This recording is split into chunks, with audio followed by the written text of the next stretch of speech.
আসসালামু আলাইকুম রহমতুল্লাহ। আমি মমতা মুশতারি যশোর থেকে ওয়েলকাম করছি আমার ইউটিউব এবং ফেসবুক পেজ মমতা মুশতারি থেকে। কেমন আছেন আপনারা সবাই? কাছে দূরে দেশ দেশের বাহিরে যে যেখান থেকে আমার ভিডিও দেখছেন, আশা করছি আল্লাহর রহমতে সবাই ভালো আছেন। আমরাও ভালো আছি আলহামদুলিল্লাহ। আজ বাবার বাড়িতে আমাদের শেষ দিন। সকলেরই সকাল থেকে ঝিমুনি রোগে ধরেছে। আসলে মনটা সকলেরই ভীষণ খারাপ। আর এরই মধ্যে আমার দাদি শাশুড়ি ফোন করেছিল যে আবার আমার বাবার বাড়িতে একটু ঘুরতে যেতে চাই। তো মুরব্বী মানুষের কথা বলে কথা ফেলতে তো পারি না। গিয়ে আমি আর পুটুলি বাবা গিয়ে তাকে নিয়ে আসলাম বাবার বাড়িতে। আসলে আমার দাদি শাশুড়ি ব্রেন স্ট্রোকের রোগী, বুঝতেই পারছেন। আর ওনার বয়স প্রায় 90+। তো কখন কি করে কখন কি বলে কিছুই মনে থাকে না। আর এক কথা উনি বারংবার বলে, বহুবার বলে, এটা আসলে সব কোলে মেনে নিতে পারে না। মানে সচরাচর ওনাকে কোথাও নিয়ে যাওয়া হয় না। তো উনি যখন বলছিলেন আমি খুব খুশি হয়েই নিয়ে গিয়েছিলাম। হ্যাঁ, এটা কে? ওরে বাবারে, ওরে বাবারে, ওরে বাবারে, আছো আছো আছো, চলে আছো চলে আছো। পাগুলো কি করছে কি করছে? হ্যাঁ হ্যাঁ, ওরে বাবা ওরে বাবা, ওরে বাবা ওরে বাবা, আসো আসো আসো, শিগগিরই আসো, আসো আসো। ও বাবা বাবা, ওরে বাবা, হ্যাঁ হ্যাঁ হ্যাঁ, আছো আছো আছো, শিগগিরই শিগগিরই।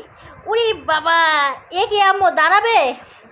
একবারে দাঁড়াবে, একবারে দাঁড়াবে, বসবেও না, হামাও গুড়ি দেবে না, একবারে দাঁড়াই যাবে।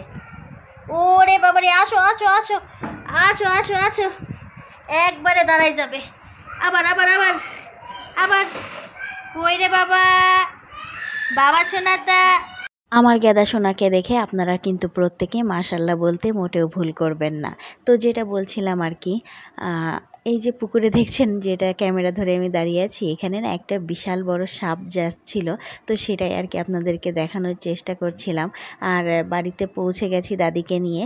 এসে দেখি আমার গেদা সোনাটা খেলা করছে একা একা। আর আমার আম্মু দাদি শাশুড়িকে দেখে সারা ঘর বাড়ি ঘুরিয়ে ঘুরিয়ে দেখাচ্ছিল। যেটা বলছিলাম আর কি, আমার দাদি শাশুড়ি আসবেন যখন বলেছিলেন, আমার চাচি শাশুড়িরা নিষেধ করেছিল। এখানে আবার কথার মধ্যে কত কথা বলতে হয় দেখুন। আমার বাচ্চারা আবার এখানে মামার সাথে একটু ঘুরতে যাবে দেখে একটু সেজে গুজে পোজ দিচ্ছে, আমাদেরকেও একটু ভিডিও করো, ছবি তুলে দাও। তো ওইটাই আর কি। তো আমার চাচি শাশুড়িরা যখন নিষেধ করছিলেন, তো আমি যখন বলছিলাম যে কাকি সমস্যা হবে না, একটা বেলারই তো ব্যাপার, নিয়ে যাই। তো এটা বলে আর কি নিয়ে আসা। তো নিয়ে এসে আমি বুঝতে পারলাম ওনারা কেন নিষেধ করছিলেন। উনি তো মনে করুন একটা মিনিটও স্থির থাকে না। আর বারবার ওই যে একই কথা বলতে থাকে, কি করব কি খাবো।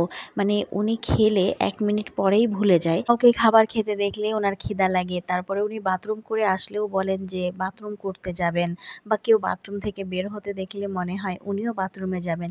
এইসব সমস্তটা মিলিয়ে আমি তো মনে করুন যে ওই একটা বেলা আমার বাবার বাড়িতে নিয়ে গিয়ে একেবারে নাজেহাল। আমি যে ফিরে চলে আসব, আম্মু এখানে আবার আমাদের ফিরে আসার জন্য কিছু পিঠা বানিয়ে দিচ্ছিলেন, যেগুলো আমি বাড়িতে নিয়ে আসব। আর তারপরে দাদি শাশুড়ি এসেছেন, ওনাকেও খেতে দিবে। তো এই সমস্ত কিছু মিলিয়ে না সেদিন আর তেমনভাবে ফুটেজ নিতে আমি পারিনি। তো যতটুকু নিয়েছি সেটাই আপনাদের সাথে শেয়ার করছি। আশা করছি ভিডিওটি ভালো লাগলে আপনারা একটা ভিডিওতে লাইক করে দিবেন। আর ভিডিওটি যদি আপনি ফেসবুক পেজ থেকে থাকেন, পেজটা ফলো দিয়ে রাখতে পারেন। আর যদি ইউটিউব চ্যানেল থেকে দেখে থাকেন আর এই ধরনের ভিডিও পছন্দ করে থাকেন, তাহলে চ্যানেলটি সাবস্ক্রাইব করার পাশাপাশি বেল বাটনের অল অপশনটি প্রেস করে রাখতে মোটেও ভুল করবেন না।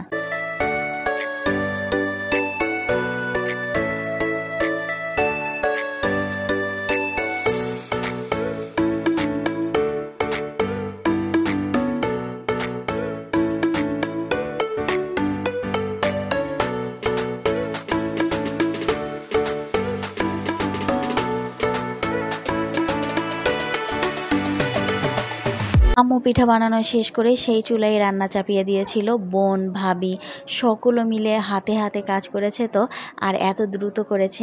আমি আমার দাদি শাশুড়িকে নিয়ে কতক্ষণে বাড়ি থেকে বের হব শুধু এটারই অপেক্ষা করছিলাম। তো আর তেমন কিছু ভিডিও তো করতে পারিনি, আপনাদেরকে বলেইছি। রান্না করেছিল ডিম ভুনা, মাছ ভুনা, তারপরে গরুর মাংস, মুরগির মাংস, যদিও উনি খেয়ে একটার কথাও বলতে পারবেন না। তারপরে চিংড়ি মাছ ভুনা, ইলিশ মাছ দিয়ে মানকচু, সমস্ত কিছুই। আসলে আমি জানতাম উনি আগেই যেগুলো যেগুলো খাবার খেতে পছন্দ করতেন সেই খাবারগুলোই আর কি রান্না করার চেষ্টা করেছিল আম্মু। খাবার টেবিলটাই এখন পর্যন্ত কত জাঁকজমকপূর্ণ, একেবারে যেন নবযৌবন ফিরে পেয়েছে। আর একবেলা পরেই এই টেবিলটা হয়ে যাবে বিরান মরুভূমি, শুধু আব্বা আর আম্মু দুজনেই একা। গত রাত থেকে এই কথাটা যে আব্বা কতবার বলেছে, কয়েকশোবার বলেছে। আসলে কি করব বলুন, কন্যা সন্তান মেয়ে সন্তান তো এমনই হয়। এই যে এখন নিজের বাড়িতে গেলেই না নিজেকে অতিথি ভাবতেই কেমন যেন লাগে। আবার যখন মনে হয় ফিরে এসে এই মুখ দুটোকে সুস্থ স্বাভাবিকভাবে দেখতে পারবো তো ইনশাল্লাহ। আল্লাহর কাছে তো এই প্রত্যাশা, এই দোয়াটাই করতে থাকি। কিন্তু যখন জানেন তো এগুলো ভাবি বা মনে করি, আমি কথা বলতে পারি না। আপনারা আমার আব্বা আম্মু এবং পৃথিবীর সমস্ত বাবা মায়েদের জন্য দোয়া করবেন।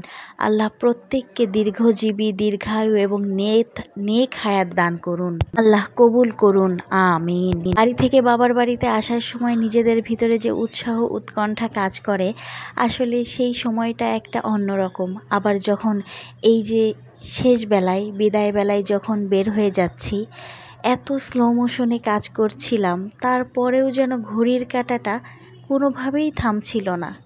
সে তো তার গতিতে এগিয়েই চলেছে।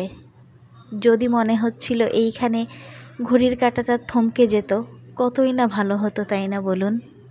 আমি জানি আমার মতো আপনাদের প্রত্যেকের এই জিনিসটাই ফিল হয়। তারপরেও পৃথিবীর প্রত্যেকটা মেয়েকে না এই কষ্টের বিদায়টা গ্রহণ করতে হয়। এর যে কি কষ্ট, তীব্র যন্ত্রণা, এটা আসলে কাউকে বলে বোঝানোর নয়।